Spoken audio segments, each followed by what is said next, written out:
An SEG is a device that converts the energy around you, that's everywhere, into useful energy, what we call electricity. The generator is a magnetic device that is totally magnetic. It is its own prime mover. It will self-start and continue to run, and as far as we know, we can say never stop. We have something here that needs to be investigated, and really that's my role. I am a technical investigator of the SEG. The difference is I'm not willing to sit and just make an opinion. I'm going to make it happen. The generator is approximately 2 foot in diameter by about 8 inches high, and it can be put in the home to power your home. It can be put in your automobile to power your automobile. Many of the third world countries have no means of generating electricity. These units could be put in there and power whole communities. You really have to take a look at each individual component and function, and when you step back you say, wow, this thing works. There's too much for it to, there's too many facets involved not to be something viable. For over 60 years, John Searle has tried to give to the world a new kind of energy system, one that would free mankind from the burdens of oil and fossil fuels. Cleaning up this planet is going to be a big job. If we're going to get the climate back to what we want, a lot of work got to be done. But one thing is certain, you need energy. That's important.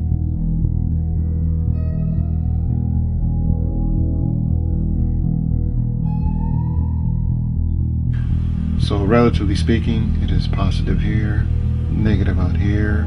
Air is ionized, current draws in the back of the center, and you have completed the circuit. This is Amy, just one of an uncountable number of negatively charged electrons seeking a positive destination. She finds the positively charged neodymium core irresistible and enters the Searle converter device, becoming part of an enormous reservoir of electrons. Inside the neodymium, Amy meets Neo, an electron from the neodymium core.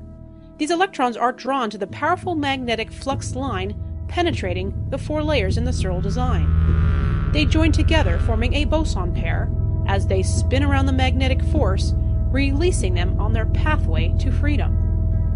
As they enter the gate layer, they are compressed, feeling pressure to exit the system. At the same time, they are pulled and accelerated by the magnetic layer.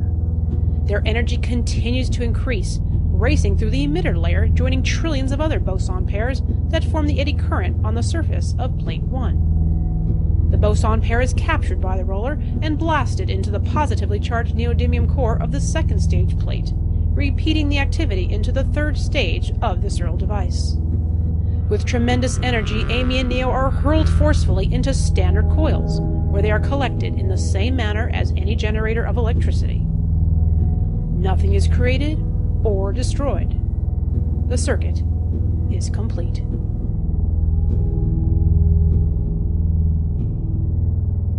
As the rollers move, they provoke electrons to migrate through the 4 layers of the plate. From the neodymium core, through the gate layer, the magnetic layer, and the emitter or copper layer.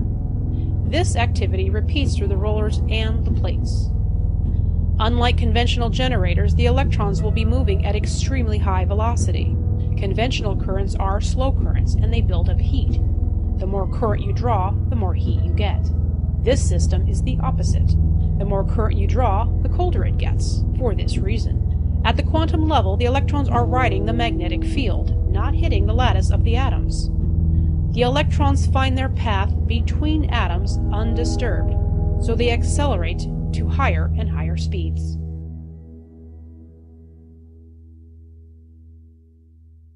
The evidence is right here on this table. We'll be doing more demonstrations in the future. And remember, this plate don't have no voltage on it. Yet, some energy must come across here to this coil, so that the electrons come across the back of the roller to here. We have proved here that there's no electric to play that ring, to make those rollers, but it has to be the internal tension of the atom that makes them move. I'd like to show the mathematics we use.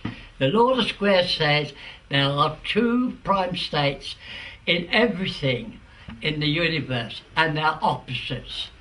Now what I got to do is make sure that each line comes to the same value.